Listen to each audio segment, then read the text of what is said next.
My boss laughed when he fired me, and that sound stayed with me longer than the words. It wasn't a nervous laugh or an awkward one. It was confident, comfortable, the kind of laugh someone makes when they believe they are untouchable.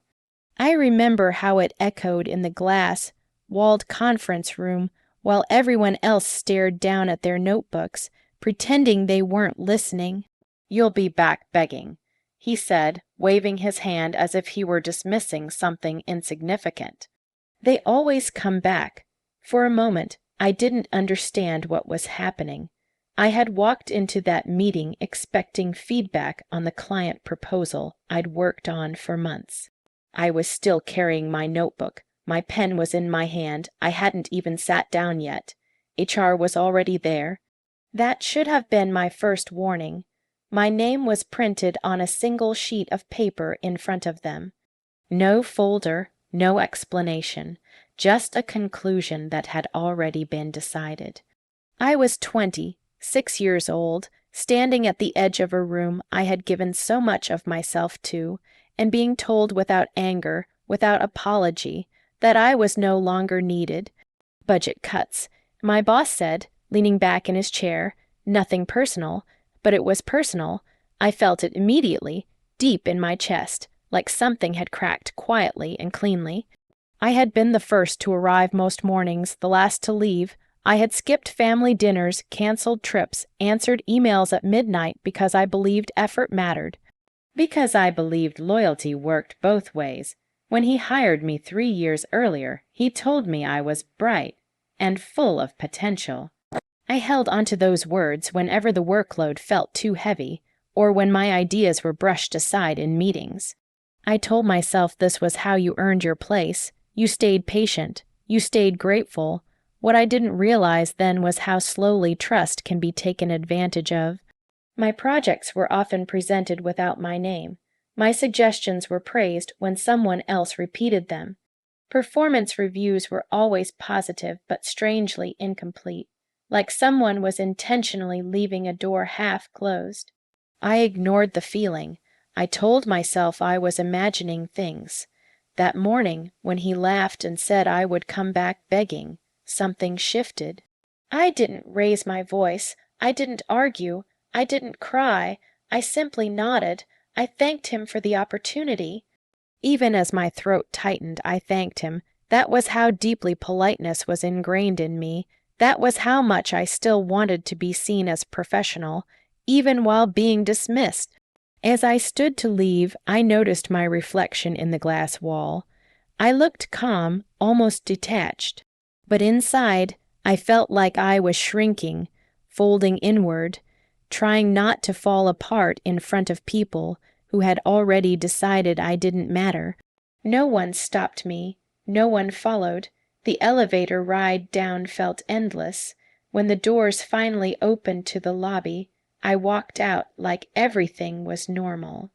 Like I wasn't carrying a box of my life in my arms. It wasn't until I reached my car that the tears came. Silent at first, then heavier, not dramatic, just honest. I wasn't crying because I lost a job.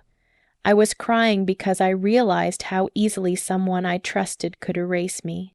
Because I had believed that working hard would protect me, that being loyal would make me valuable. That kindness would be returned. That laugh had taken something from me, not my confidence but my innocence. As I sat there, wiping my face with the sleeve of my coat, I made myself a quiet promise, not out of anger. Not out of revenge, out of self-respect. I promised myself that I would never again confuse silence with weakness, or politeness with permission, that I would never stay somewhere I was only tolerated, not respected. I didn't know what would come next. I didn't have a plan yet. I didn't feel strong, but I knew one thing with absolute clarity. If I ever walked back into a room like that, it would not be to beg. It would be on my own terms. The first week after I was fired felt loud, not because anyone was talking about it, but because my thoughts wouldn't stop. I replayed the meeting over and over in my mind, the tone of his voice, the way no one looked at me. the certainty in his laughter. Every small detail felt like proof that I had misread everything for 3 years. But by the second week, the noise faded, and silence took its place. I moved back into my parents' house temporarily. I told them it was just until I figured things out. My mother tried to make it feel normal by cooking my favorite meals. My father asked careful questions about what happened, nodding slowly as if analyzing a business case. "Sometimes these things are about numbers," he said. "Don't take it to heart, but how could I not?" Daniel, my older brother, was more direct. "You were always too emotional about work," he told me one evening while scrolling through his phone. "Corporate isn't family. You have to play smarter." His words weren't cruel, but they stung because I wasn't emotional. I was loyal. There's a difference. What none of them understood was that I wasn't grieving the job. I was grieving the version of myself who believed effort guaranteed fairness. At night, I would lie awake staring at the ceiling, wondering where I had gone wrong. Had I spoken up too much, not enough, trusted too easily, missed obvious signs? The truth revealed itself slowly, in uncomfortable pieces. I remembered the client presentation I had prepared, the one that secured the company's biggest contract that year. I wasn't invited to present it. My boss said it would look cleaner, if only executives spoke. I remembered suggesting a cost saving strategy during a strategy meeting. It was dismissed politely. 2 weeks later, he presented the same idea to senior leadership as his own. At the time, I told myself it didn't matter, that being part of the team was enough. Now I understood something painful. It mattered. Silence had not protected me. It had erased me. One afternoon, while sorting through old work emails I had saved on my laptop, I found a message from Mrs. Langley, a retired investor who had once consulted with our department. She had sent it months earlier after a meeting. "You ask the right questions," she had written. "Don't let anyone convince you to stop." At the time, I smiled and moved on. Now I read it 3 times. That evening, I did something small but important. I reached out to her. Not to complain, not to seek sympathy, just to ask if she would be willing to meet for coffee. I told her I wanted advice about next steps. She agreed. When we met, I expected polite encouragement. Instead, she asked direct questions. "Why do you think you were really let go?" I started to say budget cuts, but the words felt hollow. She watched my hesitation. "Sometimes," she said gently, "young women who are capable make insecure leaders uncomfortable." I didn't know how to respond to that. Part of me wanted to reject it. It felt easier to believe I wasn't enough than to believe someone felt threatened. Over the next hour, I spoke calmly, no tears, just facts. I described projects, timelines, meetings, patterns I hadn't wanted to see before. She listened carefully, then leaned back. Arrogance hides behind laughter, she said, especially when someone thinks you don't see the bigger picture. That sentence stayed with me, because maybe I hadn't seen the bigger picture.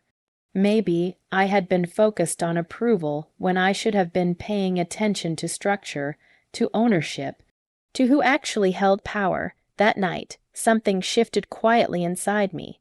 Not anger, awareness. I stopped checking my old company's social media. I stopped imagining walking back in to prove something. Instead, I began researching, reading, studying business acquisitions. Market shifts, financial trends. I noticed news about my former company's parent corporation struggling quietly. Small articles, subtle warnings, nothing dramatic, but enough to make me curious. The more I looked, the more I realized something surprising. The company wasn't as stable as it pretended to be, and suddenly, that laugh in the conference room felt different. It didn't sound powerful anymore. It sounded defensive. For the first time since being fired, I didn't feel small. I felt observant. I understood something that had taken me years to learn. Trust is beautiful, but it must be paired with boundaries. Loyalty is admirable, but only when it flows both ways, and silence can be strength, if it is used to think, not to shrink. I wasn't ready to act yet, but I was no longer reacting. The girl who walked out of that building felt embarrassed and rejected. The woman sitting at her childhood desk now felt something steadier. I didn't need to beg, I needed to build. And this time I would do it with my eyes open. 3 months is not a long time, but it is long enough for illusions to fall apart. By the beginning of the 3rd month, I no longer woke up thinking about the conference room. I no longer replayed his laughter. It had faded into the background, not because it hurt less, but because I had stopped defining myself by it. My days had developed a rhythm. Mornings were for research, afternoons for meetings, evenings for reflection. Mrs. Langley became less of a mentor and more of a quiet mirror. She never told me what to do. She simply asked questions that forced me to think beyond my emotions. "What do you actually want?" she asked one afternoon. Not revenge, not validation. What did I want? The answer surprised me. I want to build something where no one feels invisible. I said slowly, where work is acknowledged, where leadership isn't threatened by talent. She smiled faintly. Then stop thinking like an employee. That was the shift. For years, I had been waiting to be chosen. Promoted, recognized, approved. I had never considered ownership. The more we studied the company's structure, the clearer the cracks became. The parent corporation was quietly restructuring. Certain departments were underperforming. There were whispers, soft ones, about potential divestment. Nothing public, nothing dramatic, but enough. What hurt most was realizing I had seen some of the signs before. Delayed vendor payments, sudden budget tightening in certain divisions, increased pressure to secure large contracts quickly. I had assumed leadership knew what they were doing. Now I understood something different. Confidence is not the same as competence. And laughter is not proof of strength. The acquisition opportunity didn't fall into my lap. It unfolded slowly through conversations, due diligence, and uncomfortable negotiations. I wasn't the only interested party, I wasn't the wealthiest, but I was prepared. Every late night I had spent fixing systems.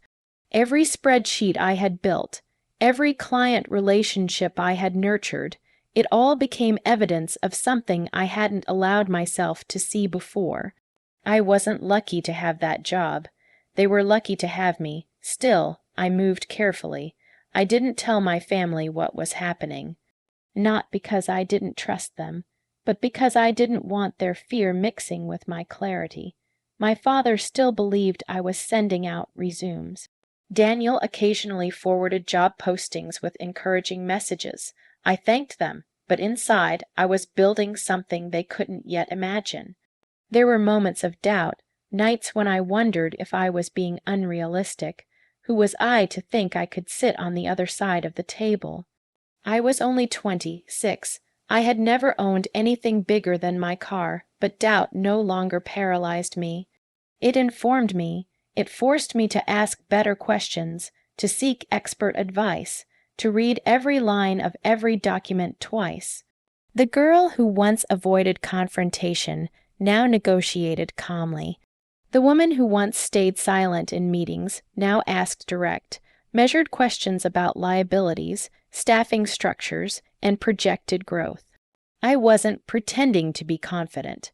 I was becoming competent. The day the final terms were agreed upon, I expected fireworks inside my chest. I expected a rush of triumph. Instead, I felt still. Ownership didn't feel like winning. It felt like responsibility. When I signed the final document, my hand didn't shake, not because I wasn't nervous, but because I understood exactly what I was stepping into. This wasn't about proving him wrong. It was about proving myself steady. That night, alone in my apartment, I sat on the floor with the signed documents beside me. I thought about the younger version of myself, walking into that conference room 3 months earlier, hopeful, eager, trusting. I didn't resent her anymore. She wasn't naive, she was kind, and kindness is not weakness. It simply needs boundaries. I finally understood something that had taken losing everything to learn. Power isn't loud. It doesn't laugh at people. It doesn't need to humiliate. Real power is quiet. It prepares. It observes. It waits until it no longer needs permission. The acquisition would be announced internally the following week. There would be confusion, questions, reactions, and yes, I would have to face him again, but the thought didn't tighten my chest anymore, because this time I wasn't walking into that room hoping to be valued. I was walking in knowing my value, and that made all the difference. The morning I returned to the office, I arrived 10 minutes early, not because I needed to, but because I wanted a moment alone in the lobby. The same marble floors, the same glass doors, the same receptionist desk. 3 months ago, I had walked out carrying a cardboard box and a fractured sense of self. Today, I walked in carrying nothing, and that felt heavier in a different way. The official announcement had gone out an hour earlier. A change in majority ownership, restructuring of executive oversight, a new strategic direction. My name was listed clearly, formally, without explanation. Some employees had already gathered in small clusters near the elevators. Conversation stopped when I stepped inside, not dramatically, just subtly. Curiosity is quieter than gossip. I nodded politely. I didn't rush. I didn't try to read their faces. I had learned that control is not about controlling others. It's about controlling yourself. When I entered the conference room, it looked exactly the same as the day I was fired. Same long table. Same glass walls, but I was not the same woman. He was already seated. Mr. Caldwell. For a brief moment, I allowed myself to observe him the way he had once observed me, assessing, calculating. He looked tired, not defeated, just aware. Power had shifted, and power always changes posture. The meeting began with formal introductions from legal advisors. I listened carefully, then stood when it was my turn to speak. My voice did not shake. I know transitions can feel uncertain. I said calmly, looking around the room. My goal is not to disrupt what works. It's to strengthen what hasn't been acknowledged. I spoke about transparency, about clear credit for contributions, about building sustainable growth rather than chasing appearances. I avoided any personal references. There was no need. Truth doesn't require decoration. When I finished, the room was quiet, but not tense. Thoughtful. Then came the questions, department heads asking about reporting structures, timelines. Expectations. I answered directly. Finally, he stood. I felt it before I looked up, the subtle shift of attention in the room. People were waiting to see how this would unfold. So, he said carefully, what does this mean for current executive leadership? There was no sarcasm in his voice now. Only caution. I met his eyes. It means accountability. I replied, clear metrics, transparent reporting, shared decision, making.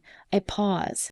And for you, he asked. The younger version of me might have taken that as a challenge. The woman standing there now heard something different.